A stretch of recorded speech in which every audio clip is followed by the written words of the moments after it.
avec 10 €, tu peux investir dans un bien d'exception. Tu me dis investir à partir de 10 €, mais moi j'ai jamais vu ça de ma vie. J'ai adoré l'application, j'y vais 3-4 fois par jour, les revenus qui tombent et tout, c'est génial. S'il y a un truc qui va pas me battre, c'est le mental. Est-ce que tu peux nous donner des chiffres? 15 millions d'euros de chiffre d'affaires, 8 millions d'euros de résultats. Waouh. En 20 minutes, on a levé le million d'euros pour Château Saint-Laurent, mon vignoble. Loïc, on a passé une journée de ouf, mais je voulais te faire une dernière surprise. Oh là là.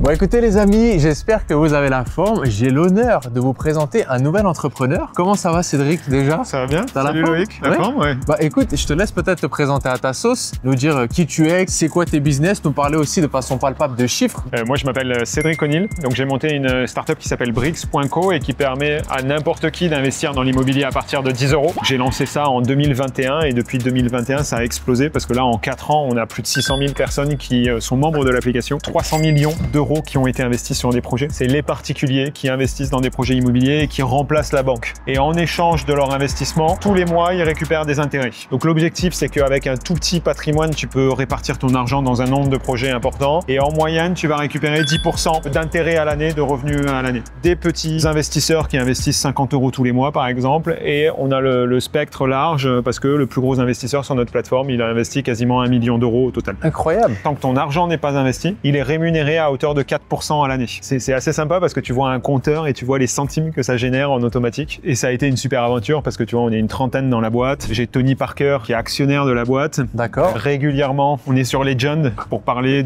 d'immobilier, pour parler de fiscalité ou pour parler de finance. On ira tout à l'heure voir Guillaume Play parce que tu m'avais dit, c'est incroyable. C'est le sujet de la journée. On va faire un tournage avec lui. C'est magnifique. Je pense qu'on parlera juste après un petit peu de ce que tu proposes en détail. À partir de quel âge on peut investir? Parce que là, tu nous dis investir à partir de 10 €. Mais moi, j'ai jamais vu ça de ma vie, j'ai envie de te dire, ça a l'air grave accessible. Purement business, est-ce que tu peux nous donner des chiffres? Combien est-ce que tu arrives à générer, toi personnellement, enfin à l'année avec ton business? Tu vois, même moi, je m'y attendais pas, ça donne un peu le vertige. Tu vois, cette année, on devrait faire 15 millions d'euros de chiffre d'affaires. Waouh. Et on va faire à peu près 8 millions d'euros de résultats. On a quasiment été toutes les années rentables. Tu vois, ça rassure beaucoup nos investisseurs parce que si tu as Brix qui est rentable, tu sais que Brix va pas se casser la gueule et donc tu nous fais confiance pour nous prêter ton argent. Et aujourd'hui, tu vois, on devrait atteindre une valorisation de la société qui est d'environ 150 millions d'euros.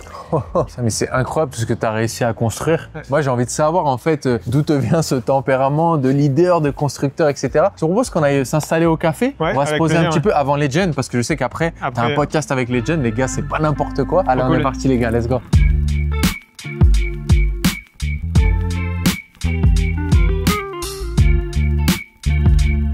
On s'est posé dans un petit café parisien juste avant ton podcast Legend. Tu nous as annoncé des gros chiffres, tu nous as annoncé que tu avais pas mal d'employés, etc. Et comment ça t'est venu en fait cette dalle, en fait cette envie de construire? Est-ce que tu as peut-être de la famille qui sont entrepreneurs ou est-ce que dès tout petit tu as senti que le système classique c'était pas fait pour toi? Ça vient d'où? Moi j'ai une rage interne. Alors au début c'était une envie de prouver au monde, maintenant c'est une envie de me prouver à moi-même que je peux réussir. Pourquoi? Parce que moi je viens d'un milieu très très pauvre.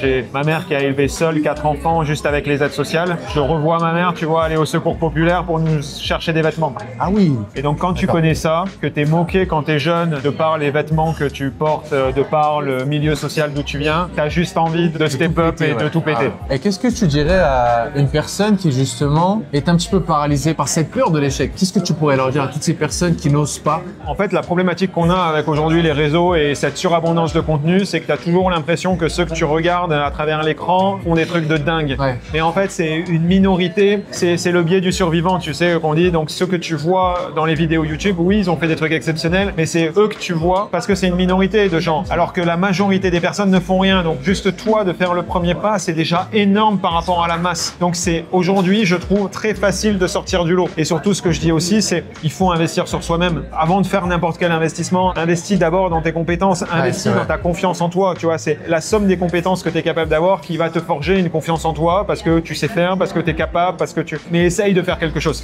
Magnifique. Donc on va aller encore plus décortiquer ça autour de la journée, mais je pense qu'on va aller se rendre directement à ton podcast. On est parti, on y va? Allez, c'est parti. Let's go. On y est, Cédric, du coup? Ouais, ça y est, là on est devant les bureaux de Legend. Donc on va rencontrer Guillaume Play. Donc tu vas avoir l'occasion de discuter avec lui et de lui poser toutes tes questions. Bah allons voir ça alors directement. Trop cool. Allez, on let's est go. parti.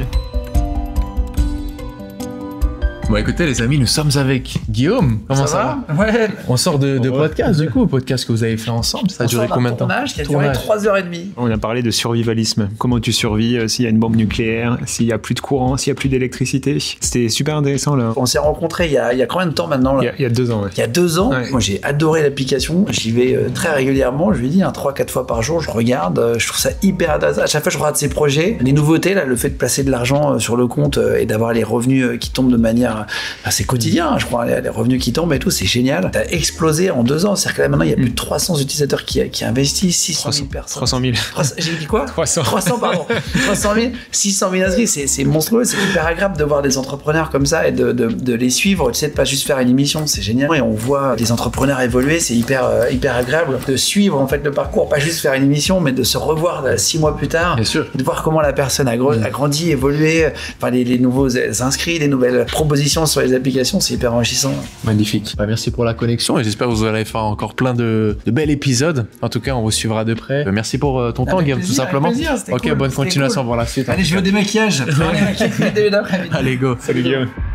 Loïc, on est à l'hôtel Hyatt Park. On a passé une journée de ouf, mais je voulais te faire une dernière surprise. Oh là là. Je voulais te faire rencontrer Tony Parker. Tony, coïncidence, est à Paris. Il est actionnaire de Brix. Il a utilisé notre plateforme pour financer un château à Avignon et un à Arras. Il est passionné de chevaux et c'est l'occasion. Est-ce que tu as des questions à lui poser? Bah oui. Et là, tu nous fais un énorme cadeau. On va aller creuser en profondeur pour savoir pourquoi il investit à ton capital, mais aussi aller le titiller peut-être sur des questions business, parce que maintenant, on sait qu'il est à fond dans ça. Donc, ça va être fou. Bah, je te remercie du fond du cœur pour la commu. Tu vas voir, en plus, c'est dingue. Il est ultra accessible. Donc, n'hésite C'est pas vrai à lui poser vraiment toutes C'est tes vrai questions. Ouais. Ok, Allez, c'est super. parti. Merci beaucoup.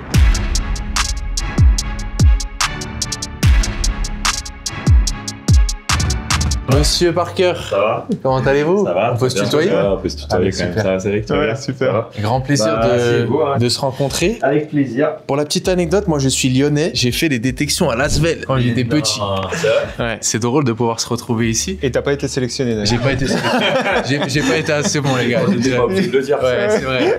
On coupera. Merci de nous accueillir du coup dans la suite ici. Est-ce que vous pouvez un peu expliquer le rapport que vous avez au sein de Brix? Est-ce que toi, si je me trompe pas, tu es investisseur au capital et puis tu as pu faire financer aussi un très beau projet? Plusieurs projets, ouais. Plusieurs projets, ouais. Qu'est-ce qu'il en est? Non, mais en fait, moi, quand j'ai rencontré Cédric, c'était une solution que je connaissais pas. Et à l'époque, par rapport aux banques, je trouvais que Brix proposait une solution alternative qui pouvait aider pas mal de business et on pouvait se développer plus rapidement, en fait. Et donc, moi, par rapport à mes projets perso, ça m'a grave aidé parce qu'on a pu accélérer avec le Château Saint-Laurent. On avait fait le Château Saint-Laurent à l'époque, donc mon vignoble, mon vin qu'on a pu justement grâce à cette solution se développer. Et t'as plusieurs solutions. Tu peux bien sûr emprunter de l'argent Bien classique sûr. à une banque, ou tu peux faire Brix. Et je trouve à chaque fois quand les amis me demandent mais pourquoi Brix, je dis déjà c'est beaucoup plus rapide. Et en plus quand tu as toute cette base de gens qui investissent dans toi et dans ton projet, et à l'époque je crois que c'était 3200 personnes. Je sais plus combien il y a de personnes pour Château le Saint-Laurent, mais bon, Ouais, c'est pas grave, le 4000, chiffre c'est pas le plus important, mais t'as 3200 nouvelles personnes qui adorent ton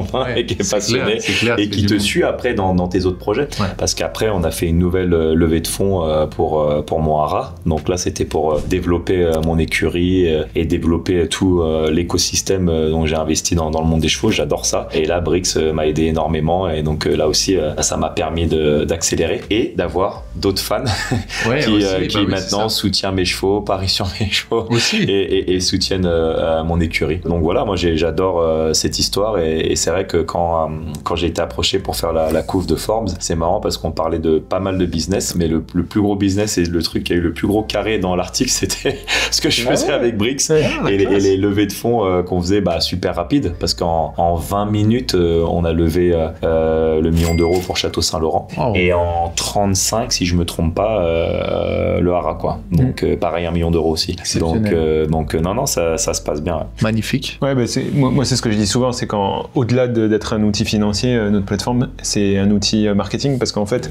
les gens à partir de 10 euros, ils peuvent créer une connexion, mettre de l'argent sur un projet dans lequel ils croient et donner du sens à leur épargne. Et ça aujourd'hui, c'est la grosse difficulté, c'est que t'as l'État qui te dit on est en temps de guerre, on va créer des livrets qui sont spécialement dédiés à l'armement, mais en fait la majorité des personnes sont pacifiques, elles ont pas envie de partir en guerre et donc ça a plus de sens d'aller investir dans un domaine viticole qui est proche de chez toi où tu peux aller toucher le château et en plus, on a organisé une super occasion, une super rencontre avec Tony, où il y a 250 personnes qui avaient investi dans le projet, qui ont pu venir découvrir la première cuvée vin rosé, vin rouge. Tu crées des souvenirs. C'est du concret, c'est du concret parce qu'ils ont pu voir où on a investi l'argent. Donc ils ont vu ce qu'on a fait en travaux et tout ce qu'on avait construit. Et c'était génial cette journée de pouvoir échanger avec eux. Et ce que j'adore avec ce que Cédric vient de dire, c'est qu'à partir de 10 €, en fait, tu as accès à un bien, on va dire, dans la vraie vie.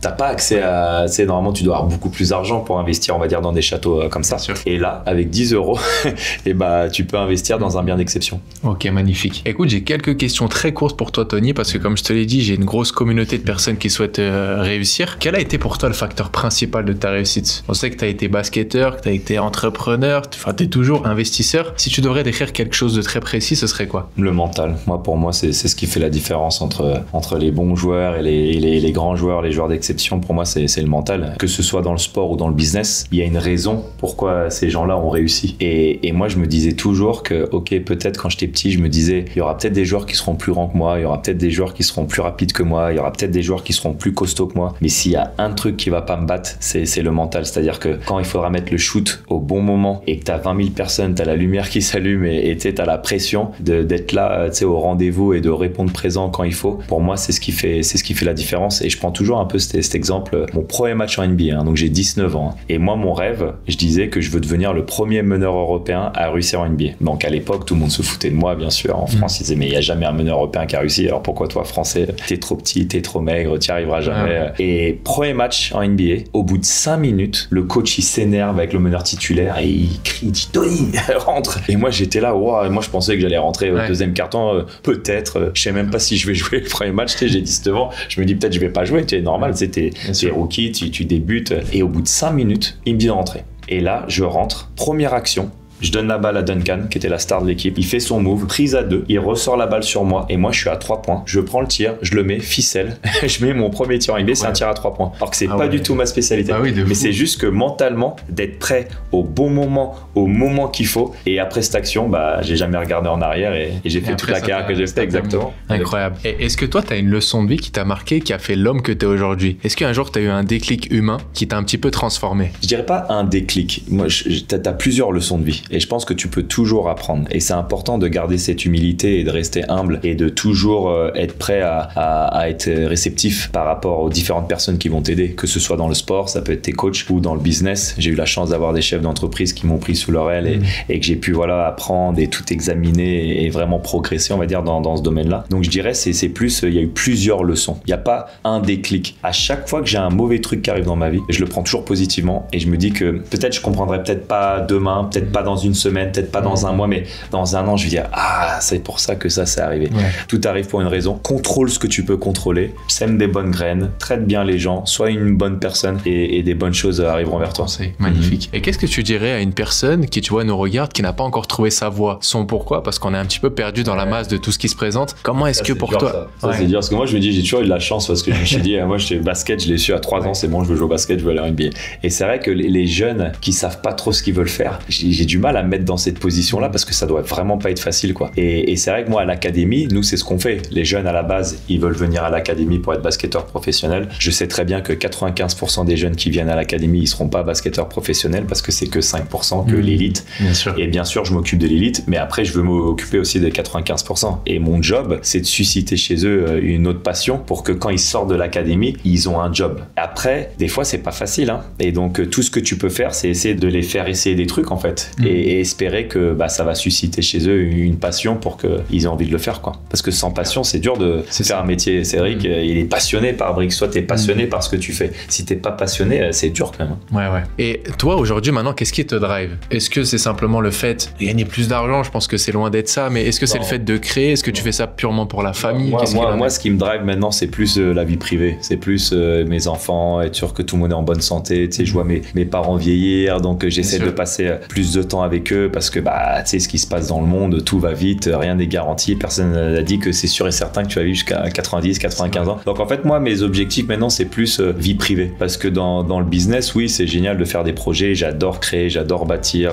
Enfin, je me considère comme un bâtisseur, j'aime bien créer des trucs. Mais privé, c'est ce qui m'importe le plus maintenant. Super. Bah, écoute, Tony, merci pour ton temps, merci pour votre temps. C'était un très beau partage. Bah non, On t'en met pas plus. Merci beaucoup, Tony, en tout cas. Bon alors Loïc, là on vient de voir Tony Parker, t'en as pensé quoi? Bah, les étoiles. Non, en vrai, c'est fou de le croiser. Et ça montre aussi l'impact que tu as dans ton réseau et puis les personnes de confiance qui, justement, investissent aussi dans Brix, tu vois. Ouais, non mais c'est fou, moi j'avais halluciné que Tony me fasse confiance comme ça Ouais. au tout début. En plus cette anecdote, moi je l'ai jamais entendue, là, le panier à 3 points. Ouais, de fou. C'est une journée de dingue là, avec Guillaume ce matin. Ouais, là, Tony. franchement, tu nous as régalé. Bon maintenant je veux que tu mettes 10 € hein, sur ma plateforme.